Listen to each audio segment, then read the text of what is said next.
Here's how to repair a rear defroster tab using GT Tools Blue Mud.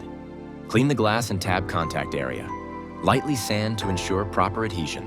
Mix equal parts of Blue Mud Part A and Part B until fully blended, typically 45 seconds. Apply the epoxy directly to the defroster tab within 2 minutes of mixing.